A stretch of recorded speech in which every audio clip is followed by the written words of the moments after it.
Hello everyone, I'm Avantika from AVS Knowledge Station, and we'll continue today with the last part of chapter 2 of class 10th economics, sectors of Indian economy. Students, by now you must have understood the difference between the three sectors, that is primary sector क्या होता है, secondary sector, all right, and tertiary sector. उसके अलावा आपको GDP में इनका क्या role है, क्या कंट्रीब्यूशन है, ये भी पता होना चाहिए. अगर अभी तक आपने मेरी प्रीवियस क्लासेस नहीं देखी हैं, प्रीवियस लेक्चर्स नहीं देखे हैं, प्लीज़ आप एक बार उनको भी जाके समझिए, तभी आपको मेरी ये क्लास समझ आएगी बेटा.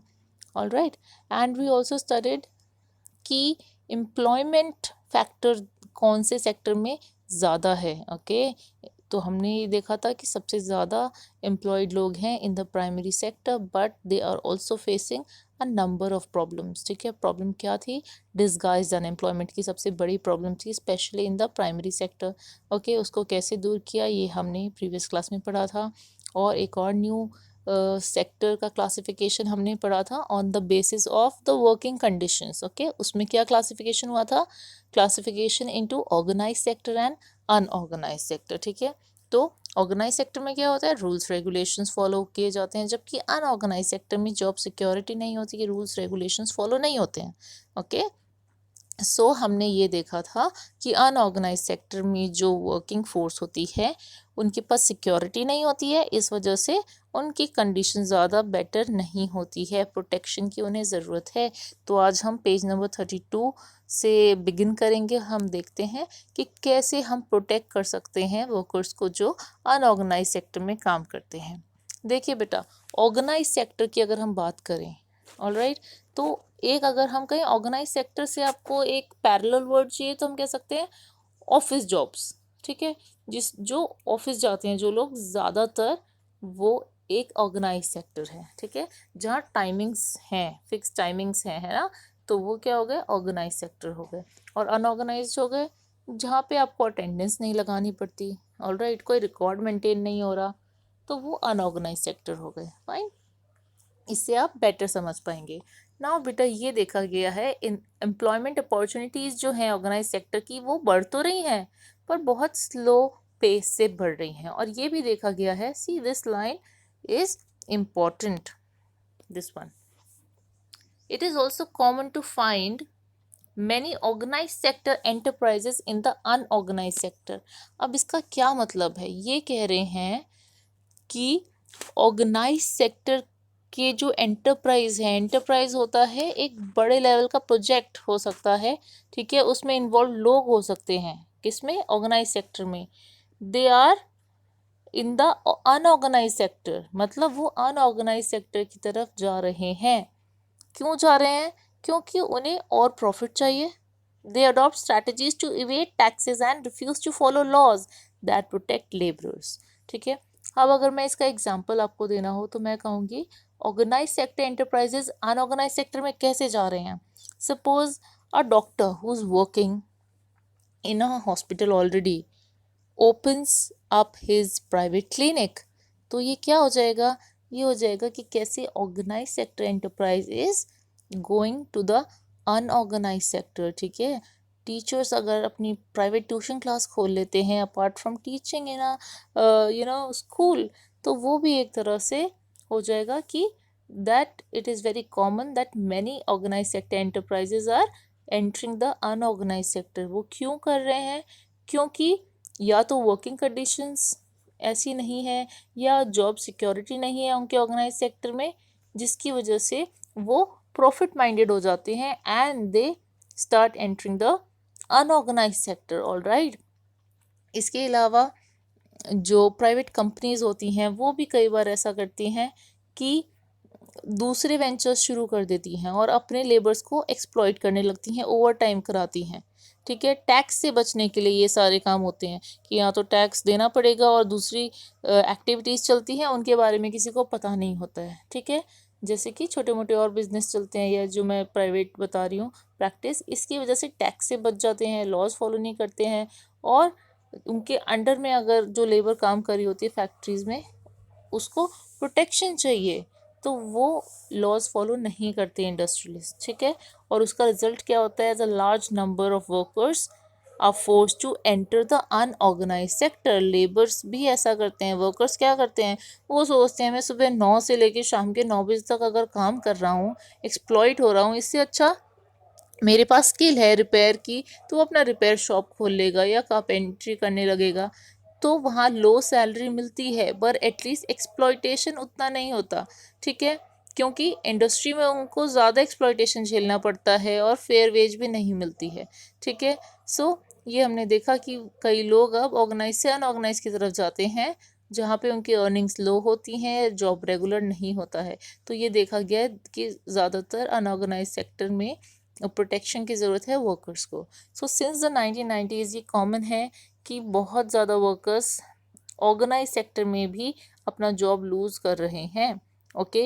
एंड क्या कर रहे हैं, क्यों जॉब लूज़ कर रहे हैं, या तो इन्हें इनके बॉस से अच्छा बिहेवियर नहीं मिलता, बहुत ज़्यादा डिमांड्स होती हैं, ठीक है, और एक्सप्लॉयटेशन होता है, इसलिए they are force to take up jobs in the unorganised sector जहाँ लो अर्निंग्स होती हैं। इसके अलावा इनको ज़रूरत होती है ज़्यादा काम की, ज़्यादा पैसे चाहिए होते हैं, तो प्रोटेक्शन भी चाहिए होती है, प्रोटेक्शन नहीं होता। आप देखते हैं ना कैसे कैसे ख़राब कंडीशन में लेबर्स को काम करना पड़ता है, जहाँ सिक्योरिटी ऑफ वर्क तक नहीं होती है, सिक्योरिटी ऑफ वर्क नहीं होती है। इस वजह से वो सोचते हैं लाइफ को क्या रिस्क लेना, और वो अपना डिफरेंट कोई वेंचर स्टार्ट करने लगते हैं, तो अनऑर्गेनाइज सेक्टर की तरफ चले जाते हैं। सो एक नीड राइज होती है to protect workers in the unorganised sector. So ये वल्नरेबल लोग कौन है जिनको प्रोटेक्शन चाहिए। वल्नरेबल क्या होता है, देखिए स्टूडेंट्स, वल्नरेबल होता है जो सबसे ज़्यादा जल्दी अफेक्ट हो जाए, easily affected person is known as vulnerable, okay. So ज़्यादातर रूरल एरियाज़ में अनऑर्गेनाइज सेक्टर में कौन लोग होते हैं, जिनके पास लैंड नहीं है, लेबर जो एग्रीकल्चर लैंड पे काम कर रही है, या छोटे मोटे फार्मर्स, ठीक है। और ऐसे लोग जो बहुत पुराने टाइप का काम कर रहे हैं, आर्टिसंस हो गए, ब्लैक स्मिथ जो लोहे का काम करते हैं, इस तरह के लोग, कारपेंटर, गोल्ड स्मिथ, तो ऐसे लोगों के को प्रोटेक्ट करने की ज़रूरत है, क्योंकि उनको प्रॉपर इनकम नहीं मिल रही। इस वजह से आज हम देखेंगे कि वो लोग की ये कैटेगरी भी ख़त्म होती जा रही है, उनके काम की वैल्यू नहीं है। और nearly 80% of rural house holds जो हैं आज भी गाँव में, 80% के जो लोग हैं वो या छोटे मोटे कैटेगरी के फार्मर्स ही हैं, और उन्हें सपोर्ट करना बहुत ज़रूरी है। सपोर्ट कैसे किया जा सकता है, उनको टाइमली डिलीवरी मिले अपने बीज की, इनपुट्स की, जो भी टूल्स चाहिए, पैसे की, लोन की, हर चीज़ की अगर, और स्टोरेज फैसिलिटीज़ अच्छी मिले। अब कोई किसान अपनी सारी जमा पूंजी लगाकर बेटा फसल उगाता है, उसके बाद अगर स्टोरेज की जगह नहीं है तो उसका क्या फ़ायदा है, वो डीमोटिवेट होगा ना कि नहीं मैं ये फार्मिंग छोड़ दूंगा, ठीक है, और वो खाली बैठ जाएगा किराए पे किसी को देके। तो इससे बेटर है कि गवर्नमेंट सपोर्ट प्रोवाइड करे, स्टोरेज फैसिलिटीज़, मार्केटिंग आउटलेट्स वगैरह बढ़िया बनाए, जिससे सबका फ़ायदा हो और इंकरेजमेंट मिले। ऑलराइट, अब अर्बन एरियाज़ की बात करें तो अनऑर्गेनाइज सेक्टर में ऐसे वर्कर्स होते हैं जो छोटी मोटी इंडस्ट्री में काम कर रहे होते हैं, कंस्ट्रक्शन साइट्स पे, ट्रेड और ट्रांसपोर्ट में इन्वॉल्व होते हैं, ठीक है। स्ट्रीट वेंडर्स हो गए, जो बोझ होते हैं, headload workers, garment maker, rag picker, आप देखो इनकी कोई इनकम बहुत ज़्यादा नहीं होती है, ठीक है। तो अर्बन एरियाज़ में इनके प्रोटेक्शन की बहुत ज़रूरत है, ओके। स्मॉल स्केल इंडस्ट्री में गवर्नमेंट का सपोर्ट होना चाहिए। गवर्नमेंट इंडस्ट्रीज़ को अगर सपोर्ट करेगी, कुछ सब्सिडी देगी, ठीक है, तो अच्छा आउटपुट निकलेगा। इंडस्ट्रियलिस्ट को भी लगेगा कि हाँ अब उसको लेबर को थोड़ा सपोर्ट करना चाहिए, बेटर वेज देनी चाहिए। पर अगर इंडस्ट्रियलिस्ट के पास खुद ही कोई सपोर्ट नहीं है गवर्नमेंट की तरफ से, तो फिर इस वजह से वो भी एक्सप्लॉइट करता है लेबर को, ओके। सो कैजुअल वर्कर्स रूरल एरिया में और अर्बन एरियाज दोनों में दे नीड प्रोटेक्शन। नाउ हम ये भी देखा गया है कि मेजॉरिटी ऑफ वर्कर्स कौन सी कास्ट के होते हैं, शेड्यूल कास्ट, ट्राइब्स और बैकवर्ड कम्युनिटीज़ के, ठीक है, अनऑर्गेनाइज सेक्टर में। तो चलो काम तो उनको नहीं मिलता पहले से ही, उसके अलावा उनके साथ सोशल डिस्क्रिमिनेशन भी किया जाता है। सो प्रोटेक्शन की जब हम बात कर रहे हैं इन द अनऑर्गेनाइज सेक्टर, तो वर्कर्स के लिए प्रोटेक्शन ज़रूरी है in economic as well as in social sphere, okay. अब देखिए, व्हेन फैक्ट्रीज क्लोज डाउन, जिनके पास कभी रेगुलर वर्क था उनको क्या करना पड़ता है, छोटा मोटा सामान बेचना पड़ता है, कोई कार्ट पुश करना पड़ता है। अब इस टाइम में ड्यूरिंग द कोविड-19 पेंडेमिक बेटा कितने सारे लेबर्स अफेक्ट हुए हैं, कितने सारे लोगों की अगर जॉब लूज हुई है तो now what will they do. अब वो भी या तो प्राइमरी सेक्टर में आ जाएंगे, है ना, छोटी मोटी खेती करेंगे जो उनके गांव में अगर उनके पास प्लॉट है तो, नहीं तो फिर उनको स्ट्रीट वेंडर और बहुत ही मुश्किल से अब घर चलाना पड़ेगा। So it is the role of the government to provide some protection for them for their job security. Now एक नेक्स्ट टाइप का क्लासिफिकेशन हम पढ़ेंगे बेटा of sectors in terms of ownership. Ownership का मतलब है कि जो ये वेंचर्स हैं इनको ओन कौन कर रहा है, ठीक है।